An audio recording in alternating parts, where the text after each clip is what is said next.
Assalamualaikum warahmatullahi wabarakatuh. Salam dan bahagia. Perkenalkan, nama saya Nuraini dengan NIM 20200-155. Di sini saya akan menjelaskan mengenai Undang-Undang Cipta Kerja untuk memenuhi ujian akhir semester Manajemen Sumber Daya Manusia. Untuk komponen ujian akhir semester Manajemen Sumber Daya Manusia, yaitu terdapat tujuan dibentuknya UU Cipta Kerja, isi UU Cipta Kerja, dan aturan yang merugikan ataupun tidak merugikan bagi para pekerja. Tujuan dibentuknya UU Cipta Kerja. Dengan Cipta Kerja diharapkan mampu menyerap tenaga kerja Indonesia yang seluas-luasnya di tengah persaingan yang semakin kompetitif dan tuntutan globalisasi ekonomi serta adanya tantangan dan krisis ekonomi global yang dapat menyebabkan terganggunya perekonomian nasional. Untuk mendukung Cipta Kerja, diperlu diperlukan penyesuaian berbagai aspek peraturan yang berkaitan dengan kemudahan perlindungan dan pemberdayaan koperasi dan usaha mikro kecil dan menengah, peningkatan ekosistem investasi dan percepatan proyek strategis nasional termasuk peningkatan perlindungan dan kesejahteraan pekerja. Yang pertama yaitu ada UU Cipta Kerja mengenai pengupahan.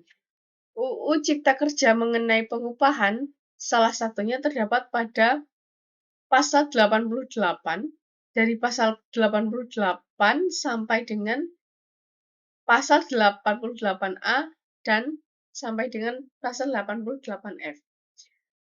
Di antaranya yaitu ketentuan pasal 88 diubah sehingga berbunyi sebagai berikut. Pasal 88 ayat 1 berbunyi sebagai setiap pekerja atau buruh berhak atas penghidupan yang layak bagi kemanusiaan. Yang kedua, pemerintahan pusat menetapkan kebijakan pengupahan sebagai salah satu upaya mewujudkan hak pekerja atau buruh atas penghidupan layak bagi kemanusiaan. Yang ketiga, kebijakan pengupahan sebagaimana dimaksud pada ayat kedua meliputi A. Upah minimum, B. Struktur dan skala upah, C. Upah kerja lembur, D. Upah tidak masuk kerja dan atau tidak melakukan pekerjaan karena alasan tertentu, E. Bentuk dan cara pembayaran upah, F. Hal-hal yang dapat diperhitungkan dengan upah, dan upah sebagai dasar perhitungan atau pembayaran hak dan kewajiban lainnya. Ayat 4. Ketentuan lebih lanjut mengenai kebijakan pengupahan diatur dalam peraturan pemerintah. Selanjutnya yaitu pasal 88A. Pasal 88A ayat 1 yaitu hak pekerja atau buruh atas upah timbul pada saat terjadi hubungan kerja antara pekerja atau buruh dengan pengusaha dan berakhir pada putusnya hubungan kerja. Pasal 88A ayat 2, setiap pekerja atau buruh berhak memperoleh upah yang sama untuk pekerjaan yang sama nilainya. Pasal 88A ayat 3, pengusaha wajib membayar upah kepada pekerja atau buruh sesuai dengan kesepakatan. Pasal 88A ayat 4, pengaturan pengupahan yang ditetapkan atas kesepakatan antara pengusaha dan pekerja atau buruh atau serikat pekerja atau serikat buruh tidak boleh lebih rendah dari ketentuan pengupahan yang ditetapkan dalam peraturan perundang-undangan. Pasal 88A ayat 5, dalam hal kesepakatan sebagaimana dimaksud pada ayat 4, lebih rendah atau bertentangan dengan peraturan perundang-undangan, kesepakatan tersebut batal demi hukum dan pengaturan pengupahan dilaksanakan sesuai dengan ketentuan peraturan perundang-undangan. Pasal 88A ayat 8, pemerintah mengatur pengenaan denda kepada pengusaha dan atau pekerja buruh dalam pembayaran upah. Selanjutnya yaitu ada pasal 88B. Ayat 1, upah ditetapkan berdasar satuan waktu dan satuan hasil.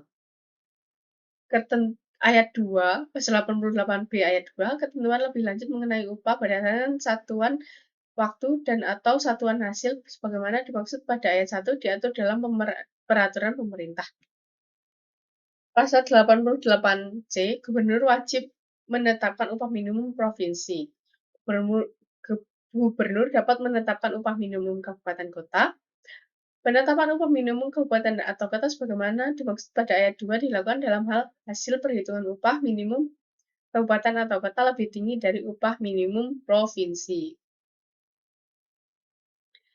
Selanjutnya pasal 88D ayat 1 upah minimum sebagaimana dimaksud dalam pasal 88C ayat 1 dan 2 dihitung dengan menggunakan formula penghitungan upah maksimum.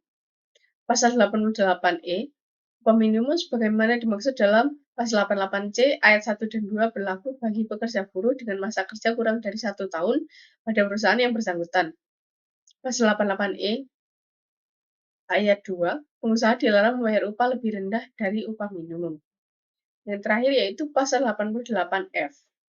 Dalam keadaan tertentu, pemerintah dapat menetapkan formula perhitungan upah minimum yang berbeda dengan formula perhitungan upah minimum sebagaimana dimaksud dalam pasal 88D ayat 2.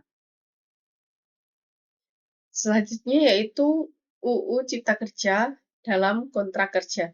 UU Cipta Kerja mengenai kontrak kerja terdapat pada pasal 56, pasal 57, pasal 58, pasal 59, serta pasal 61. Berikut ini merupakan contoh dari pasal 56. Terdapat pada ayat 2 perjanjian kerja waktu tertentu sebagaimana dimaksud pada ayat 1 didasarkan atas jangka waktu dan selesainya suatu pekerjaan tertentu. Jangka waktu atau ayat 3 jangka waktu atau selesainya suatu pekerjaan tertentu sebagaimana dimaksud pada ayat 2 ditentukan berdasarkan perjanjian kerja. Pasal 56 ayat 4 ketentuan lebih lanjut mengenai perjanjian kerja waktu tertentu berdasarkan jangka waktu atau selesainya suatu pekerjaan tertentu diatur dalam peraturan pemerintah.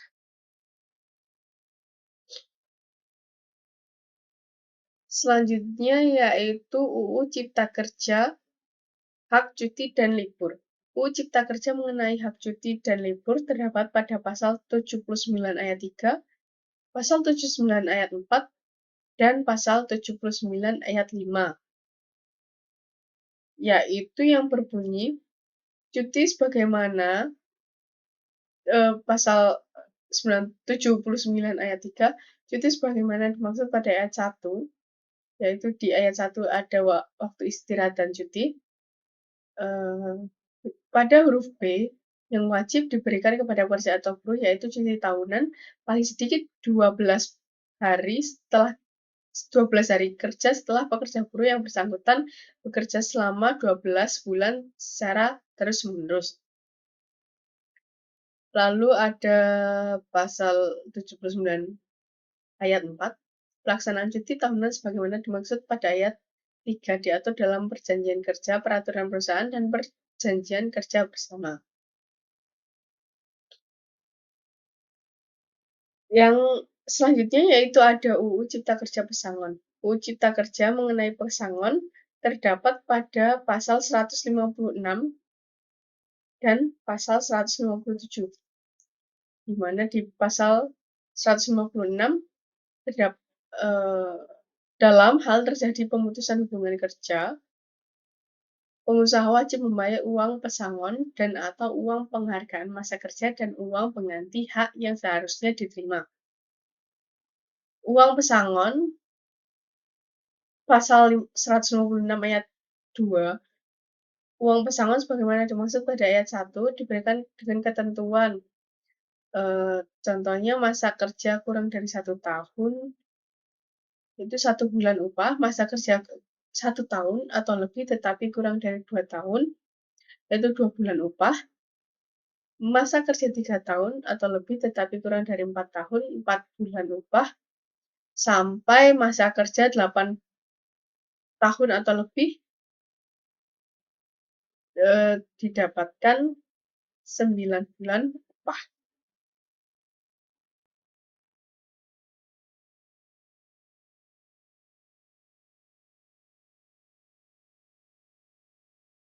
Selanjutnya UU Cipta Kerja Jaminan Kehilangan Kerja. UU Cipta Kerja mengenai jaminan kehilangan kerja terdapat pada pasal 46A sampai dengan pasal 46E. Pasal 46A, jaminan kehilangan pekerjaan diselenggarakan oleh Badan Penyelenggara Jaminan Sosial Ketenagakerjaan dan pemerintah pusat. Dalam ayat 3, ketentuan lebih lanjut mengenai tata cara penyelenggaraan jaminan kehilangan pekerjaan diatur dalam peraturan pemerintahan. Selanjutnya ada UU Cipta Kerja Pemutusan Hubungan Kerja atau PHK. UU Cipta Kerja mengenai pemutusan hubungan kerja terdapat pada pasal 151, pasal 154A. Pada pasal 151 ayat 2, dalam hal pemutusan kerja tidak dapat dihindari, maksud dan alasan pemutusan hubungan kerja diberitahukan oleh pengusaha kepada pekerja atau buruh dan atau serikat pekerja atau buruh. Ayat 3, dalam hal pekerja atau buruh telah diberitahu dan menolak pemutusan hubungan kerja, penyelesaian pemutusan hubungan kerja wajib dilakukan melalui perundingan bipartit antara pengusaha dengan pekerja atau buruh dan atau serikat kerja atau serikat buruh. Pasal 154 ayat A, pemutusan hubungan kerja dapat terjadi karena perusahaan melakukan penggabungan, peleburan, pengambil alihan, dan pemisahan perusahaan dan pekerja atau buruh tidak tersedia melanjutkan hubungan kerja atau pengusaha tidak bersedia menerima pekerja atau buruh. Perusahaan melakukan efisiensi diikuti dengan penutupan perusahaan dan tidak diikuti dengan penutupan perusahaan yang disebabkan perusahaan mengalami kerugian. Lalu perusahaan tutup yang disebabkan karena perusahaan mengalami kerugian secara terus-menerus selama 2 tahun. Lalu perusahaan tutup yang disebabkan keadaan memaksa atau force majeure. Lalu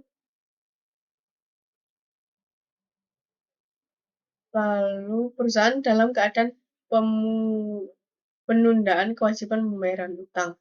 Lalu perusahaan pilot dan adanya permohonan pemutusan hubungan kerja yang diajukan oleh pekerja buruh dengan alasan pengusaha melakukan perbuatan seperti menganiaya, membujuk, dan atau menyuruh pekerja atau buruh untuk melakukan perbuatan yang bertentangan dengan peraturan perundang-undangan, tidak membayar upah tepat pada waktunya selama 3 bulan berturut-turut atau lebih.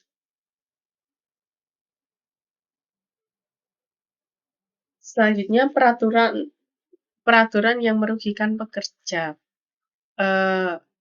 Di sini saya akan mengambil contoh dalam kasus kemudahan PHK atau pemutusan hubungan kerja.